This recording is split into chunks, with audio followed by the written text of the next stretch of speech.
Okay, welcome to lecture number 27.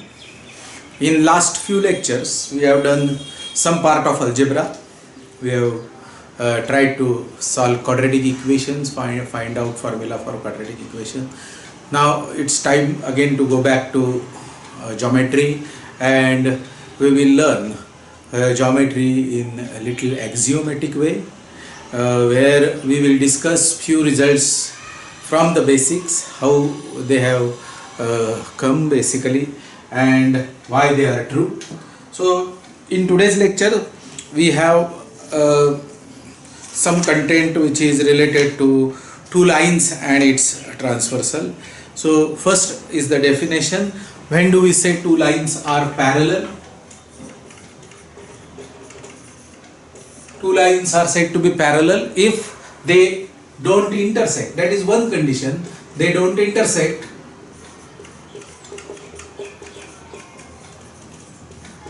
And second important condition is that they are in the same plane. It is important that they are in the same plane.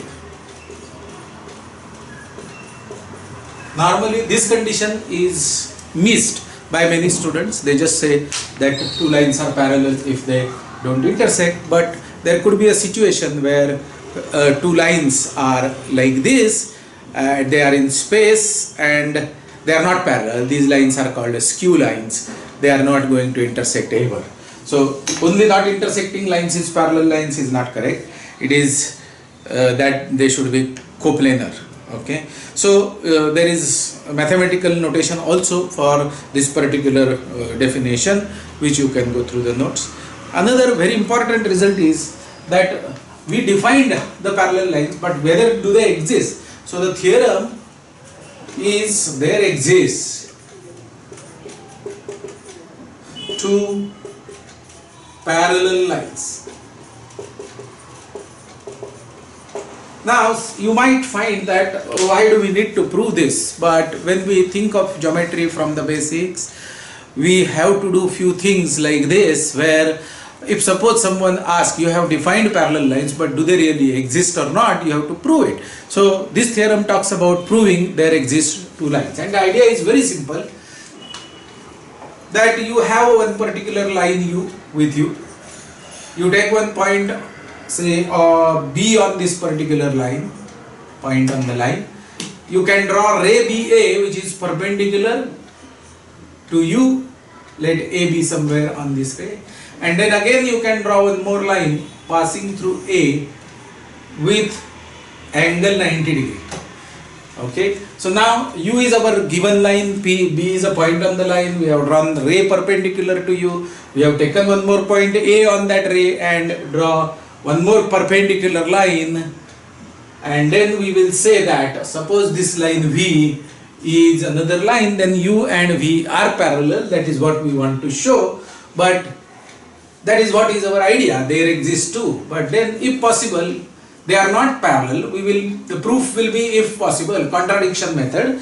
So the proof goes like this: if these two lines are not parallel, then they will eventually go and meet somewhere, because they are coplanar lines, and if they are not parallel, they will go and meet at some point P, and then it will contradict the angle sum property, because P, measure of angle P is supposed to be 180 minus measure of angle A plus B, and A plus B they itself add up to 180. So angle P plus angle B plus angle A should be 180. However, angle P plus 90 plus 90 is equal to 180, and hence angle P doesn't have any measure, and hence a triangle cannot be formed, and hence contradiction. So this is the simple-minded proof for saying that there exist two parallel lines. You can go through the notes for complete correct proof, which needs to be written in that fashion. I am not writing the entire proof on the board, but that is what is the concept behind proving that there exists two parallel lines. Okay, now let us come to the meaning of transversal. Basically, if we have two lines L1 and L2, two lines. Now I have actually two situations to have line L1 and line L2. One situation that they look parallel, another situation is that they look intersecting, so L1 and L2.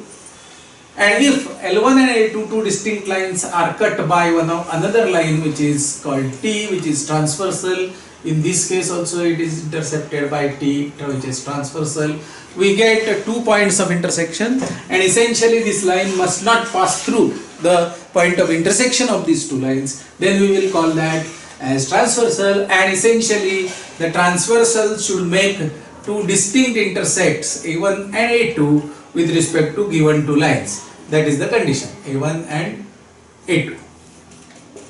Okay, so as far as definition of transversal is concerned, the line which intersects two lines, either parallel or intersecting in two distinct points, is called transversal. The definition is given in the notes. Now, as far as these lines are concerned, now we will denote some angles. Say maybe as per the notes, let us take one point B1 and C1 and B2 and C2. Okay, and then we denote few angles. Let us denote this angle as x1, this angle as y1, this angle as z1, this angle as w1, this angle x2, y2, z2 and w2. Okay, and we have named those angles, and you are already aware that x1 and x2 are called corresponding angle.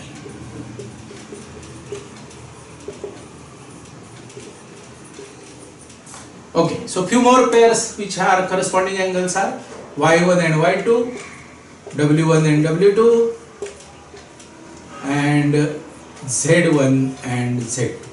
All these are corresponding angles. Then w1 and y2, z1 and x2 are called alternate angles, and w1, a2 or y2 and z1 are interior. On the same side of the transversal, interior angles on the same side of transversal. Now, these are some notations as far as transversal and two intersecting lines are concerned. Now, we have few conditions, like, hope you have noted this down or already you know. Now let us make some results out of it. Suppose W1 is equal to Y2. W1 is equal to Y2, which means alternate angles are congruent.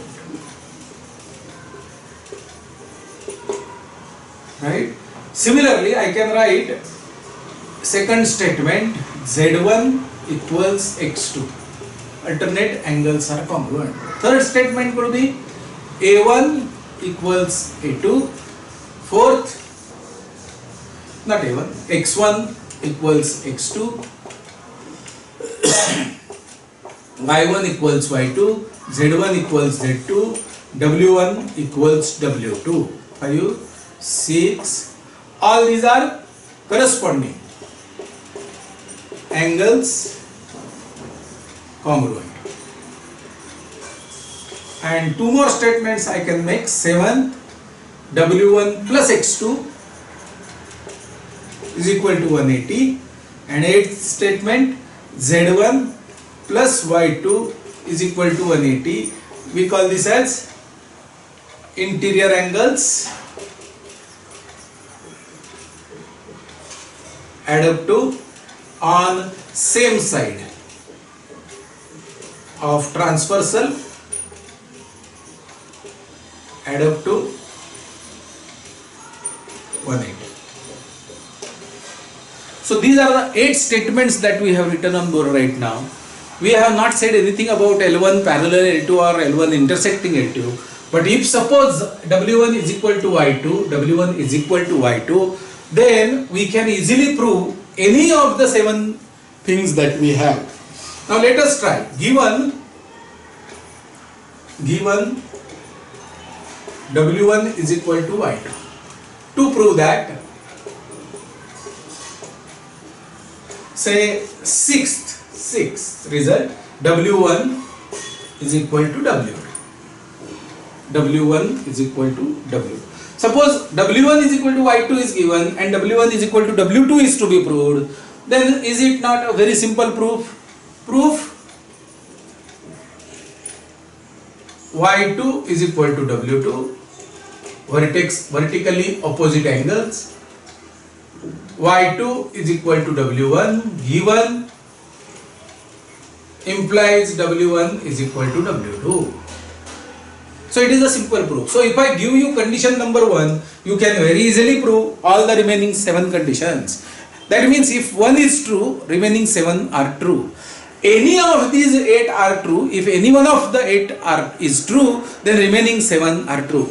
If this is the situation, then we call these 8 statements are equivalent statements. If any one of them is true, remaining all are true. If any one of them is false, then remaining all of them are false. If this situation happens, we call them as equivalent statements. Equivalent statements, and in this case, all these are equivalent statements. So I have already written one proof.